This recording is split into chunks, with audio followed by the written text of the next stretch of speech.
Ta parole est une lampe à mes pieds, une lumière sur mon sentier. Psaume 119, verset 105. La méditation.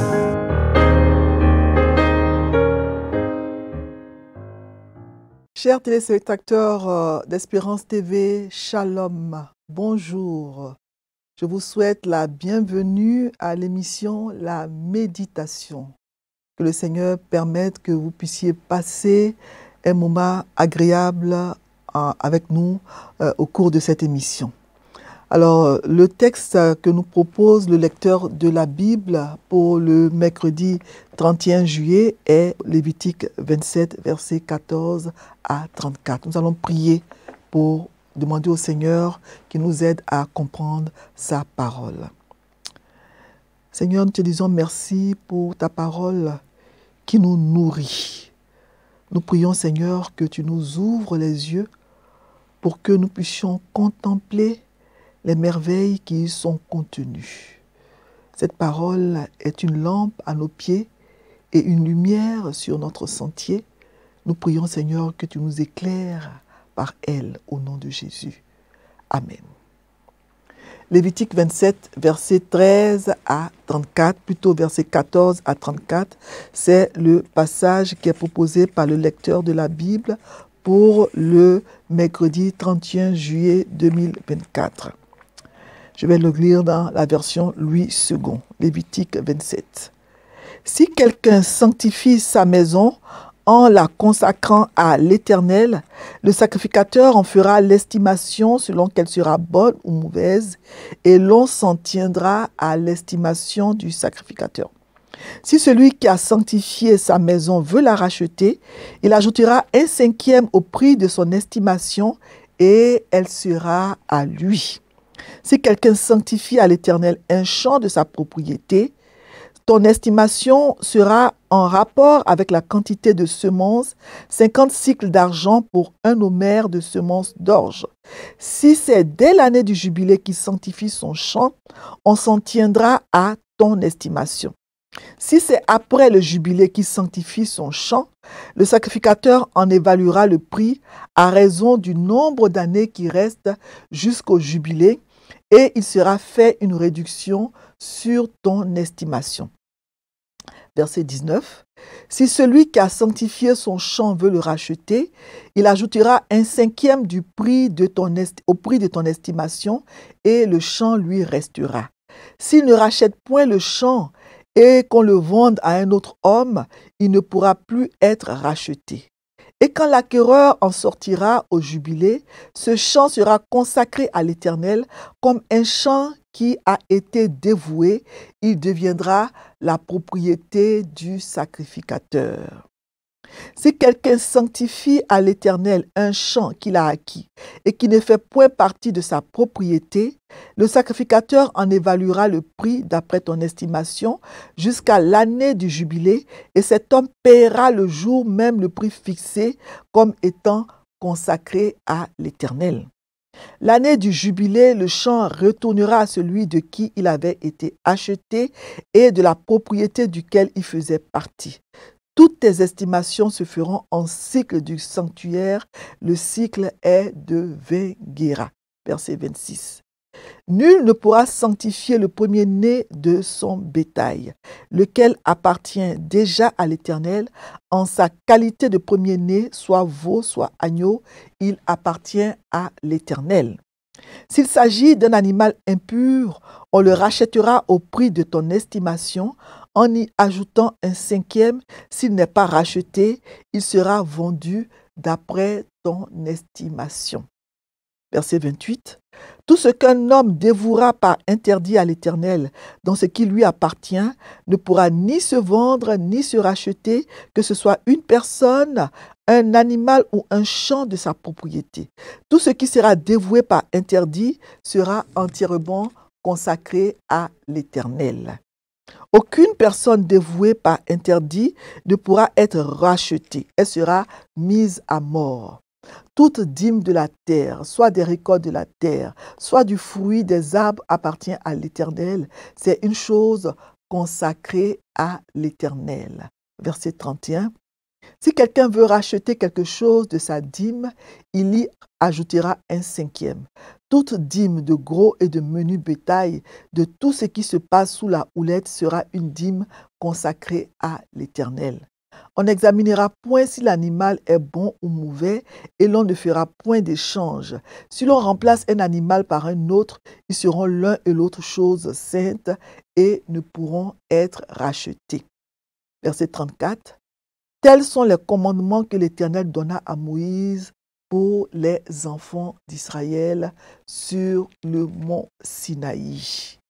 Seigneur, ta parole est la vérité et sanctifie-nous par cette vérité. Amen. Alors nous venons donc de lire le passage de Lévitique 27, verset 13, verset 14, disons, à 34. Lévitique 27 est le dernier chapitre du livre de Lévitique et il traite des dons faits au Seigneur. Il peut s'agir de dons de personnes, d'animaux, de maisons et de champs. On parle dans ce chapitre de loi au sujet de la consécration des personnes, des animaux et des objets. Alors, après avoir parlé dans les versets 1 à 13 de la consécration des personnes et des animaux, il est question dans les versets 14 à 15 du rachat d'une maison qui a été sanctifiée. Et à partir du verset 16 jusqu'au 25, on parle des dons concernant les champs. Donc, dans les versets 14 à 15, on dit que si quelqu'un a consacré sa maison à Dieu, cette personne-là peut la reprendre si elle le veut, mais cette personne doit ajouter un cinquième au prix de la maison, selon l'estimation de la valeur de la maison faite par le sacrificateur. Il rachète donc la maison à un prix plus élevé que la valeur estimée par le prêtre. Et dans les versets 16 à 25, il est question donc de la valeur d'un champ qui a été au préalable consacré. Donc, cette valeur, elle était estimée en fonction de la quantité de semences que ce champ rapportait. Il est écrit au verset 16 que ton estimation sera en rapport avec la quantité de semences. 50 cycles d'argent pour un homère de semences d'orge. Donc, l'unité de mesure était le homère de semences d'orge. Donc, le homère de semences d'orge, ça fait donc 220 litres ou 220 kilos. L'orge, c'est une céréale. Donc, le rendement était calculé en fonction de l'année du jubilé. Si le champ était consacré pendant l'année du jubilé, sa valeur était celle fixée dans le verset 16, qui est 50 cycles d'argent pour un homère de semences d'orge. Mais si quelqu'un sanctifie à l'Éternel un champ de sa propriété, donc l'estimation sera en rapport avec la quantité de semences, comme on l'a dit, 50 cycles d'argent pour un homère de semences d'orge. Donc, le cycle d'argent correspond, j'ai fait des recherches dans ma Bible version Louis II, et donc 50 cycles, un cycle d'argent, ça correspond environ à 4000 francs CFA. Ça, c'est ce qui est écrit dans la version Louis II. Mais avec l'évolution des taux de change, cela doit valoir plus actuellement. Mais au moment où cela a été écrit, donc un cycle d'argent, ça correspondait à environ 4000 francs CFA. Et un homère égale 10 épha, 10 épha. Donc, ça correspond donc un homère à 350 litres, voilà, ou 350 kilos. Parce que un épha fait 35 litres ou 35 kilos. Donc, 10 épha, ça fait 350 kilos. Alors, si c'est un champ qui rapportait environ 350 kilos d'orge, sa valeur était estimée à 50 cycles d'argent, ce qui fait donc 4000 francs fois 50, ce qui fait donc 200 000 francs CFA à peu près. Ça doit faire plus actuellement. Voilà. Donc, aujourd'hui, donc, comme je l'ai dit, ça ferait donc beaucoup plus. Alors, si le champ en question était consacré après un jubilé et avant le jubilé suivant, la valeur était fixée en fonction du nombre de récoltes qui restaient avant le jubilé suivant, selon le verset 18. Donc, ces calculs étaient vraiment nécessaires au cas où le propriétaire initial qui avait fait don du champ à Dieu désirait le racheter avant l'année du jubilé. Parce que s'il voulait racheter ce champ, il devait payer comme pour une maison, selon le verset 19, un cinquième de la valeur en plus. Donc, au cas où le champ qui avait été consacré à la tente de la rencontre n'était pas racheté lors de l'année du jubilé, ou bien s'il avait été vendu à quelqu'un d'autre, le propriétaire initial ne pouvait plus le racheter. Il ne pouvait pas récupérer son champ pendant l'année du jubilé. Ce champ devenait donc la propriété permanente des sacrificateurs selon les versets 20 à 21. Voilà. Donc, un champ acheté qui était différent de celui qui faisait partie de la propriété pouvait être consacré et être racheté selon les versets 22 à 23. Donc, dans ce cas, la valeur du champ était estimée en fonction du temps qui séparait l'année du rachat du prochain jubilé. Donc, le rachat devait être payé comptant. L'année du jubilé, ce champ revenait à son propriétaire initial. Alors, qu'est-ce que l'année du jubilé dans la Bible? Le jubilé trouve sa source dans un passage de l'Ancien Testament. On peut lire dans Lévitique 25, les versets 10 à 13, ceci. Lévitique 25, versets 10 à 13. « Et vous sanctifierez la 50e année, vous publierez la liberté dans le pays pour tous ses habitants. Ce sera pour vous le jubilé. Chacun de vous retournera dans sa propriété et chacun de vous retournera dans sa famille. La 50e année sera pour vous le jubilé. Vous ne sèmerez point, vous ne moissonnerez point ce que les champs produiront d'eux-mêmes, et vous ne vendangerez point la vigne non taillée. Car c'est le jubilé. Vous le regarderez comme une chose sainte. Vous mangerez le produit de vos champs. Dans cette année de jubilé, chacun de vous retournera dans sa propriété. » Donc, comme pour le sabbat, cette année sainte était annoncée par la sonnerie d'une corne de bélier qui était utilisée comme une trompette. Et la corne de bélier se traduit en hébreu par yobel. Yobel, donc le mot jubilé vient de ce mot yobel qui veut dire corne de bélier en hébreu. Alors, dans la Bible, l'année du jubilé, dite année jubilaire, était une année privilégiée, une année sainte, qui revenait tous les 50 ans. Et elle était marquée, en fait, par une volonté d'égalité sociale. C'était une année de grâce à travers le pays. C'était une occasion de jubilé, une occasion de jubilé pour tous les opprimés.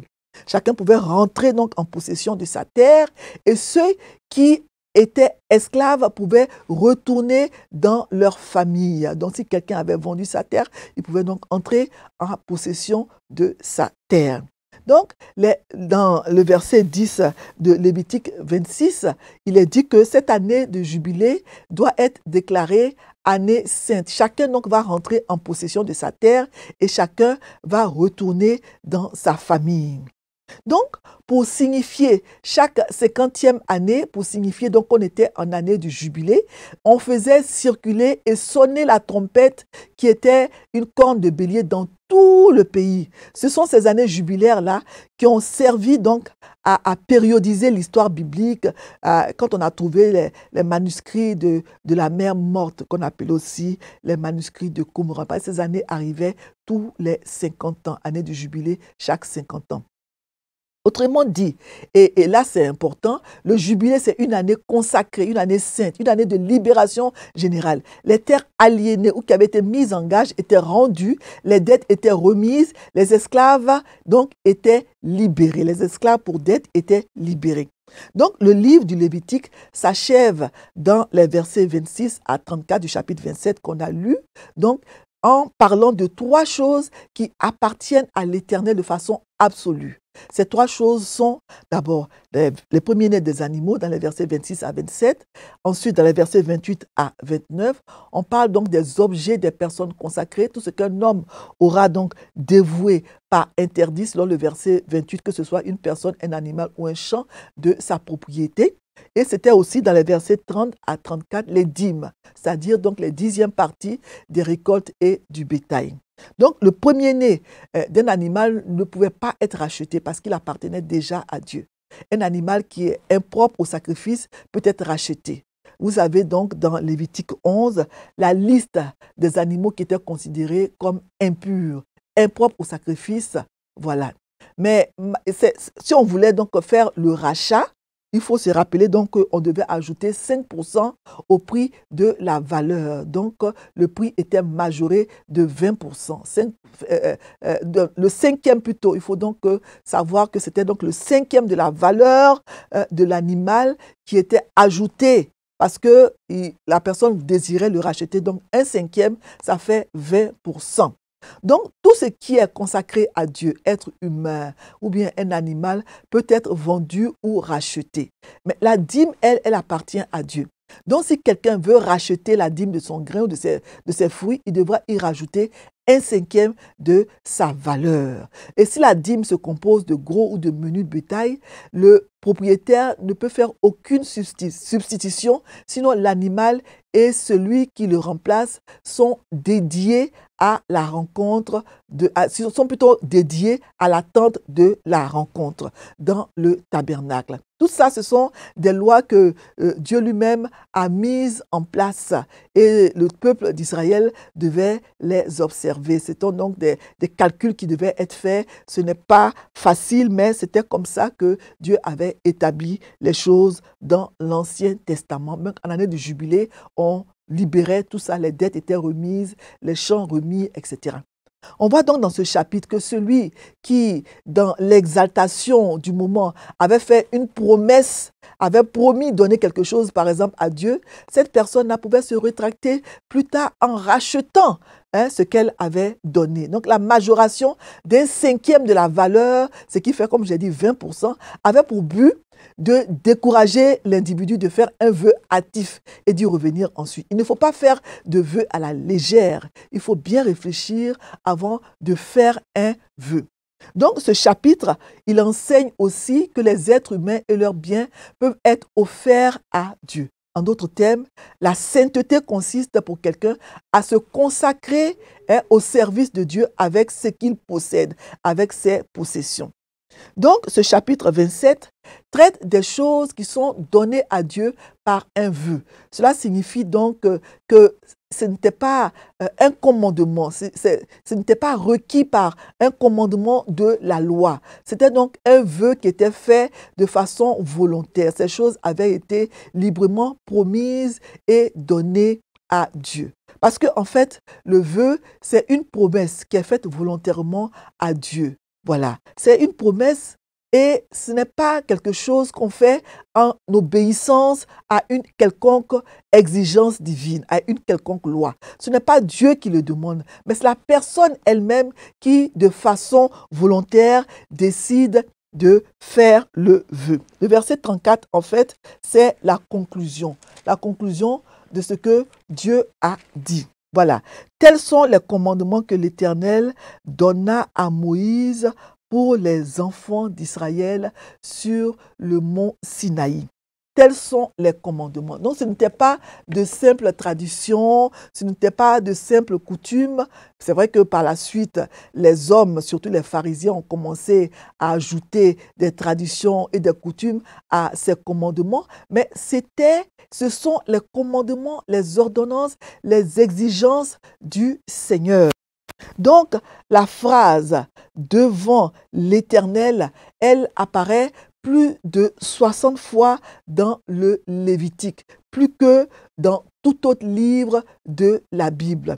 Donc, ce qui se produit, ce qui se passe dans le Lévitique, c'est fait devant le Seigneur. Et chaque point d'obéissance nous rappelle que nous devons vraiment marcher devant le Seigneur. Nous devons vraiment au Seigneur. C'est très important.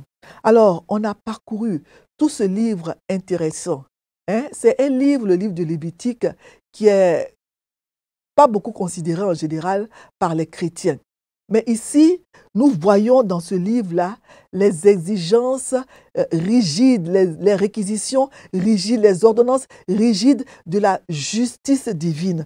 Nous voyons dans ce livre le caractère pécheur du péché, le caractère horrible, disons, du péché. Voilà, Dieu a le péché en horreur et il demande des sacrifices. Il demande que le sang des animaux soit versé pour que le péché soit pardonné. C'est vraiment important. Et ce livre est important parce qu'il nous permet de comprendre à quel point Dieu a en horreur le péché. Et ce livre nous permet vraiment de savoir, de réaliser que nous, chrétiens d'aujourd'hui, nous sommes des privilégiés parce que nous n'avons plus à faire tous ces rituels, nous n'avons plus à faire tous ces sacrifices parce que Jésus, le sacrifice parfait, s'est offert à la croix et nous avons donc la justification par son sang. Nous sommes purifiés par son sang. On n'a plus besoin de faire des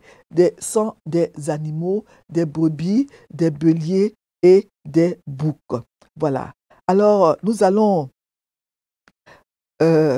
lire le commentaire du lecteur pour ce passage de Lévitique 27, versets 13 à 34. Le titre que donne le lecteur à ce passage, c'est « Estimation des biens ». Cet extrait final du Lévitique donne d'autres instructions par rapport aux biens consacrés à Dieu.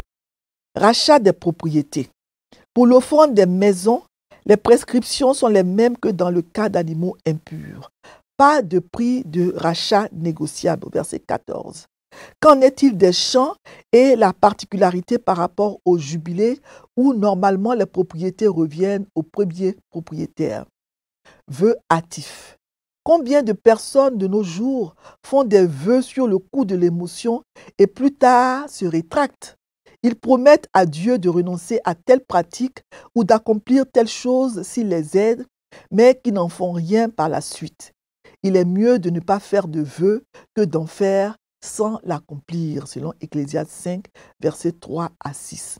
Pour éviter les vœux hâtifs, les prix de rachat sont majorés de 20%. Fais une évaluation des résolutions que tu as prises depuis le début de l'année. À quel niveau te trouves-tu dans l'exécution? 3 autres dons, versets 26 à 33. Pas de vœu pour un premier-né, car il appartient déjà à Dieu. Il doit être offert en sacrifice. Seuls les animaux impurs peuvent être rachetés. De plus, dévouer quelque chose ou quelqu'un par interdit à l'Éternel était une étape supplémentaire par rapport à la consécration par un vœu. Cela implique la destruction de l'objet ou l'exécution de la personne afin qu'il ne puisse être consacré, racheté ou vendu par personne d'autre et que toute sa valeur soit donnée à Dieu. Finalement, les 10% de tout produit étaient une offrande réservée aux besoins des Lévites. À méditer, 1 Pierre 2, versets 9 à 10. Voilà donc le texte que nous avons commenté pour la méditation du 31 juillet 2024. Nous allons maintenant prier le Seigneur. Éternel, merci pour ces passages. Vraiment, nous voyons qu'il y avait beaucoup de rites à pratiquer dans l'Ancien Testament et tout ça. Mais merci parce que nous ne sommes plus soumis à tous ces rituels, parce que nous sommes sous le temps de la grâce. Nous prions, Seigneur, que tu nous aides aussi à bien réfléchir avant de faire un vœu. Parce que tu n'aimes pas, Seigneur, qu'on fasse un vœu et qu'on ne l'accomplisse pas. Seigneur, que nous puissions bien réfléchir avant de te consacrer quelque chose, avant de t'offrir quelque chose, pour ne pas regretter après ou pour ne pas désirer le reprendre par la suite. Merci Seigneur pour toutes ces paroles que nous avons entendues aujourd'hui et nous prions Seigneur que tu nous aides à les mettre en pratique. Parce que lire ta parole, la méditer, c'est une bonne chose, mais la mettre en pratique, c'est encore mieux. Aide-nous, Seigneur, à mettre ta parole en pratique dans nos vies. C'est au nom de Jésus que nous avons prié. Merci, Seigneur. Amen. Alors, nous avons fini la méditation du livre de Lévitique Et à partir du 1er août, donc jeudi 1er août, le texte que nous allons lire, on retourne dans les psaumes. Donc le texte pour le jeudi 1er août est psaume 73, versets 1 à 28. Psaume 73, 1 à 28. Que le Seigneur vous bénisse et qu'il vous garde. Amen. Ta parole est une lampe à mes pieds, une lumière sur mon sentier. Psaume 119, verset 105. La méditation.